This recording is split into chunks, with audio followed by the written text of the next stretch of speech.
Hello guys, what's up? So in this video I'm going to show you how you can find enemy face filter in TikTok. So I'm in TikTok camera. To get this effect you have to go here, effect gallery, and here make sure you are in trending, then slide up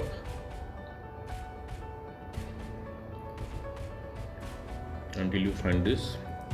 Remember this image, this is the effect. You have 4 options here. So that's it guys. Likewise you can get this enemy face filter in TikTok, and if you can't see this effect here, you can go to this website. Link to this website you can find in the description box below. Here you will see this effect icon. Tap on the effect icon and you will be directed to the effect page. From here you can save it to your favorite. So that's it guys. Likewise you can get this effect on TikTok. So thanks for watching the video guys. See you in the next video.